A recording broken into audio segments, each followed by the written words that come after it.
Good morning. Today's Bible reading comes from Numbers 11 through 14. Let me get my eyeballs on and we'll get started.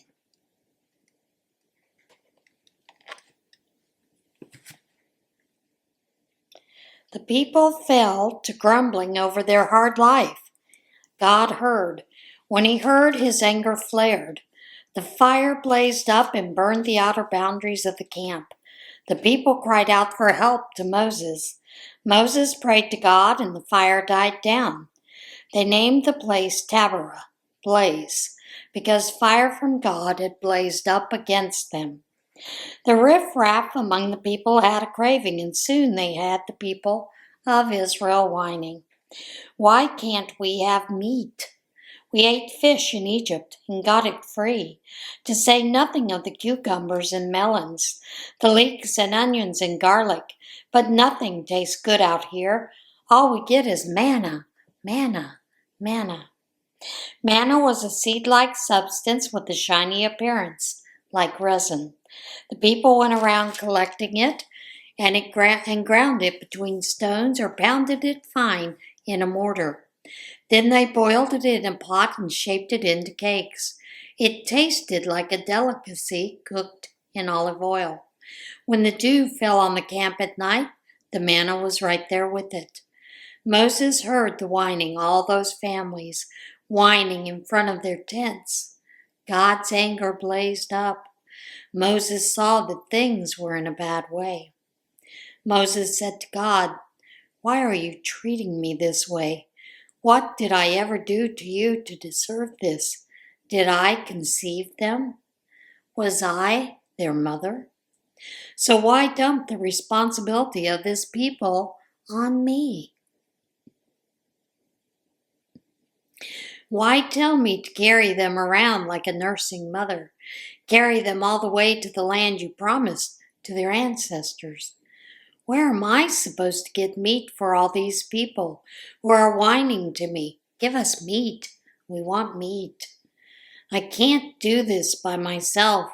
It's too much, all these people. If this is how you intend to treat me, do me a favor and kill me.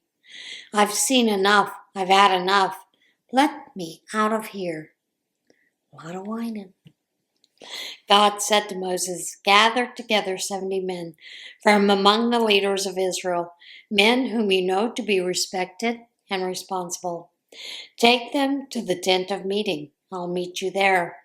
I'll come down and speak with you. I'll take some of the spirit that is on you and place it on them. They'll then be able to take some of the load of this people. You won't have to carry the whole thing alone. Tell the people, consecrate yourselves. Get ready for tomorrow when you're going to eat meat. You've been whining to God. We want meat. Give us meat. We had a better life in Egypt. God has heard your whining and he's going to give you meat. You're going to eat meat. And it's not just for a day that you'll eat meat. And not 2 days, or 5, or 10, or 20, but for a whole month. You're going to eat meat until it's coming out of your nostrils. You're going to be so sick of meat that you'll throw up at the mere mention of it. And here's why. Because you've rejected God, who is right here among you, whining to his face. Oh, why did we ever have to leave Egypt?" Moses said, "I'm standing here surrounded by 600,000 men on foot, and you say, I'll give them meat every day for a month? So where's it coming from? Even if all the flocks and herds were butchered, would that be enough? Even if all the fish in the sea were caught, would that be enough?" God answered Moses, "So, do you think I can't take care of you? You'll see soon enough whether what I say happens for you or not." So Moses went out and told the people what God had said. He called together 70 of the leaders and had them stand around the tent. God came down in a cloud and spoke to Moses, and took some of the spirit that was on him and put it on the 70 leaders. When the spirit rested on them, they prophesied, but they didn't continue. It was a one-time event. Meanwhile, two men, Eldad and Medad, had stayed in the camp. They were listed as leaders, but they didn't leave camp to go to the tent. Still, the Spirit also rested on them, and they prophesied in the camp. A young man ran and told Moses, Eldad and Medad are prophesying in the camp. Joshua, son of Nun, who had been Moses' right-hand man since his youth, said, Moses, Master, stop them. But Moses said, Are you jealous for me? Would that all God's people were prophets? Would that God would put his Spirit on all of them? Then Moses and the leaders of Israel went back to the camp. A wind set in motion by God swept quails in from the sea. They piled up to a depth of about 3 feet in the camp and as far out as a day's walk in every direction. All that day and night and into the next day, the people were out gathering the quail, huge amounts of quail. Even the slowest person among them gathered at least 60 bushels. They spread them out over all the camp for drying, but while they were still chewing the quail and had hardly swallowed the first bites, God's anger blazed out against the people. He hit them with the terrible plague, and they ended up calling the place Kibroth Hattaavah, graves of the craving. There they buried the people who craved meat. From Kibroth Hattaavah, they marched on to Hazeroth.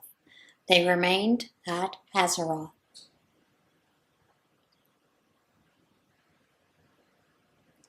Miriam and Aaron talked against Moses behind his back because of his Cushite wife. He had married a Cushite wife. They said, Is it only through Moses that God speaks? Doesn't he also speak through us? God overheard their talk. Now the man Moses was a quietly humble man, more so than anyone living on earth. God broke in suddenly on Moses and Aaron and Miriam, saying, Come out, you three, to the tent of meeting. The three went out. God descended in a pillar of cloud and stood at the entrance to the tent. He called Aaron and Miriam to him. When they stepped out, he said, Listen carefully to what I'm telling you. If there is a prophet of God among you, I make myself known to him in visions. I speak to him in dreams. But I don't do it that way with my servant Moses. He has the run of my entire house. I speak to him intimately, in person, in plain talk without riddles. He ponders the very form of God. So why did you show no reverence or respect in speaking against my servant, against Moses? The anger of God blazed out against them, and then he left. When the cloud moved off from the tent, Miriam had turned leprous, her skin like snow. Aaron took one look at Miriam, a leper. He said to Moses, Please, my master, please don't come down so hard on us for this foolish and thoughtless sin. Please don't make her like a stillborn baby coming out of its mother's womb with half its body decomposed. And Moses prayed to God, Please, God, heal her. Please, heal her. God answered Moses, If her father had spat in her face, wouldn't she be ostracized for 7 days? Quarantine her outside the camp for 7 days. Then she can be readmitted to the camp. So Miriam was in quarantine outside the camp for 7 days. The people didn't march on until she was readmitted. Only then did the people march from Hazeroth and set up camp in the wilderness of Paran. God spoke to Moses, Send men to scout out the country of Canaan that I'm giving to the people of Israel. Send one man from each ancestral tribe, each one a tried and true leader in the tribe. So Moses sent them off from the wilderness of Paran at the command of God. All of them were leaders in Israel, one from each tribe. These were their names. From Reuben, Shammua, son of Zakur. From Simeon, Shaphat, son of Hori. From Judah, Caleb, son of Jephunneh. From Issachar, Igal, son of Joseph. From Ephraim, Hosea, son of Nun. From Benjamin, Palti, son of Raphu. From Zebulun, Gadiel, son of Sodai. From Manasseh, a Joseph tribe, Gadi, son of Susi. From Dan, Amiel, son of Gamali. From Asher, Sethur, son of Michael. From Naphtali, Nahbi, son of Vophsi. From Gad, Gil, son of Maki. These are the names of the men Moses sent to scout out the land. Moses gave Hosea, Salvation, son of Nun, a new name, Joshua, God saves. When Moses sent them off to scout out Canaan, he said, "Go up through the Negev and then into the hill country. Look the land over, see what it is like. Assess the people. Are they strong or weak? Are there few or many? Observe the land. Is it pleasant or harsh? Describe the towns where they live. Are they open camps or fortified with walls? And the soil, is it fertile or barren? Are there forests? And try to bring back a sample of the produce that grows there. This is the season for the first ripe grapes." With that, they were on their way. They scouted out the land, from the wilderness of Zin as far as Rehob, toward Lebo Hamath. Their route went through the Negev desert to the town of Hebron. Ahiman, Sheshai, and Telmai, descendants of the giant Anak, lived there. Hebron had been built 7 years before Zoan in Egypt. When they arrived at the Eshcol Valley, they cut off a branch with a single cluster of grapes. It took 2 men to carry it, slung on a pole. They also picked some pomegranates. Unknown caller.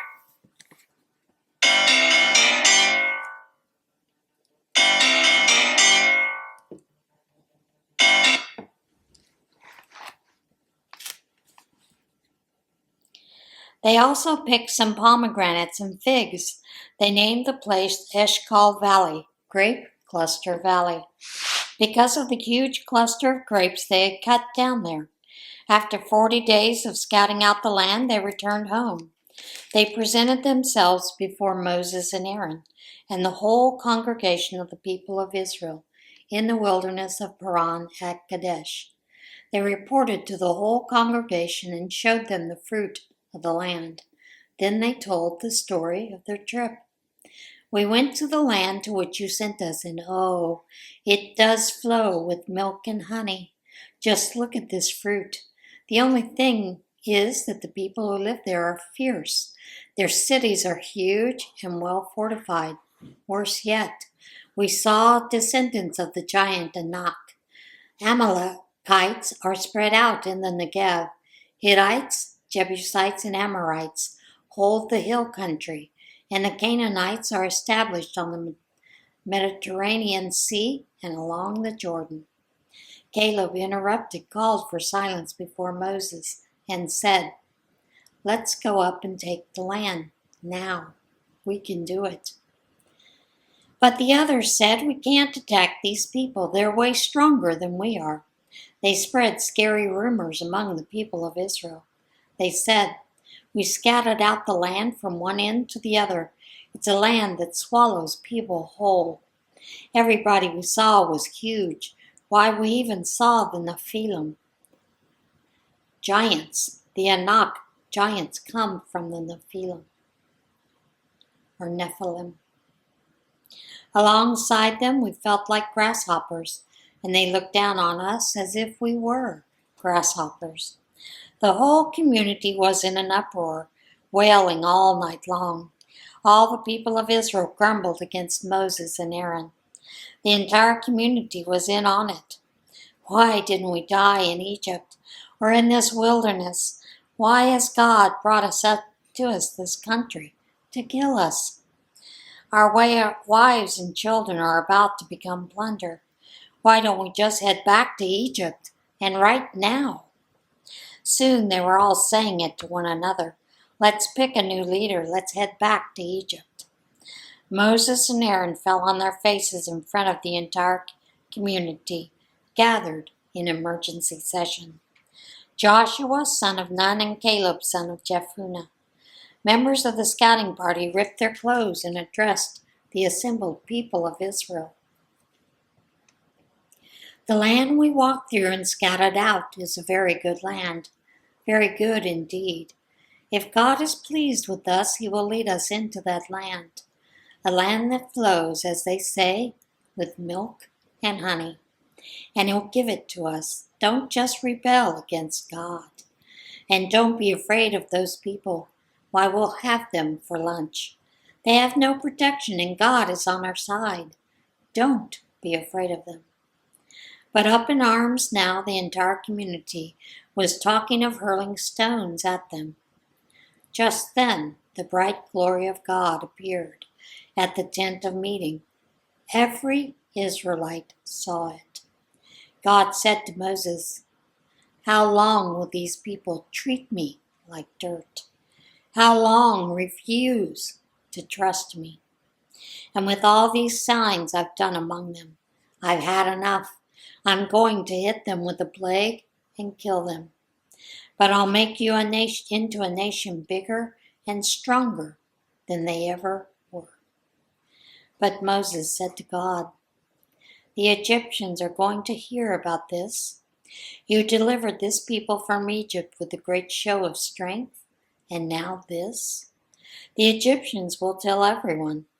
They've already heard that you are God, and that you are on the side of this people, that you are present among them, that they see you with their own eyes in your cloud that hovers over them, in the pillar of cloud that leads them by day, and the pillar of fire at night. If you kill this entire people in one stroke, all the nations that have heard what has been going on will say, 'Since God couldn't get these people into the land which he had promised to give them, he slaughtered them out in the wilderness.' Now please let the power of the Master expand, enlarge itself greatly along the lines you have laid out earlier when you said, 'God, slow to get angry and huge in loyal love, forgiving iniquity and rebellion and sin, still never just whitewashing sin, but extending the fallout of parents' sins to children into the third, even the fourth generation. Please forgive the wrongdoing of this people out of the extravagance of your loyal love, just as all along from the time they left Egypt, you have been forgiving this people." God said, "I forgive them," honoring your words. "But as I live and as the glory of God fills the whole earth, not a single person of those who saw my glory saw the miracle signs I did in Egypt and the wilderness, and who have tested me over and over and over again, turning a deaf ear to me. Not one of them will set eyes on the land I so solemnly promised to their ancestors. No one who has treated me with such repeated contempt will see it. But my servant Caleb, this is a different story. He has a different spirit. He follows me passionately. I'll bring him into the land that he scouted, and his children will inherit it. Since the Amalekites and Canaanites are so well established in the valleys, for right now change course and head back into the wilderness, following the route to the Red Sea." God spoke to Moses and Aaron, "How long is this going to go on? All this grumbling against me by this evil, infested community. I've had my fill of complaints from these grumbling Israelites. Tell them, as I live, God's decree. Here's what I'm going to do. Your corpses are going to litter the wilderness, every one of you 20 years and older, who was counted in the census. this whole generation of grumblers and grousers. Not one of you will enter the land and make your home there, the firmly and solemnly promised land, except for Caleb, son of Jephunneh, and Joshua, son of Nun. Your children, the very ones that you said would be taken for plunder, I'll bring in to enjoy the land you rejected, while your corpses will be rotting in the wilderness. These children of yours will live as shepherds in the wilderness for 40 years, living with the fallout of your whoring unfaithfulness, until the last of your generation lies a corpse in the wilderness. You scouted out the land for 40 days. Your punishment will be a year for each day, a 40-year sentence to serve for your sins, a long schooling in my displeasure. I, God, have spoken. I will most certainly carry out these things against this entire evil-infested community, which has banded together against me. In this wilderness they will come to their end. There they will die. So it happened that the men Moses sent to scout out the land returned, to circulate false rumors about the land, causing the entire community to grumble against Moses. All these men died. Having spread false rumors of the land, they died in a plague, confronted by God. Only Joshua, son of Nun, and Caleb, son of Jephunneh, were left alive of the men who went to scout out the land. When Moses told all of this to the people of Israel, they mourned long and hard. But early the next morning they started out for the high hill country, saying, "We're here, we're ready. Let's go up and attack the land that God promised us. We sinned, but now we're ready." But Moses said, "Why are you crossing God's command yet again? This won't work. Don't attack. God isn't with you in this. You'll be beaten badly by your enemies. The Amalekites and the Canaanites are ready for you, and they'll kill you, because you have left off obediently following God. God is not going to be with you in this." But they went on anyway, recklessly and arrogantly they climbed to the high hill country. But the chest of the covenant and Moses didn't budge from the camp. The Amalekites and the Canaanites who lived in the hill country came out of the hills, attacked, and beat them, a rout all the way down to Hormah. And that is it for today's Bible reading. As always, get in touch with God today, and I will see you again tomorrow. Bye.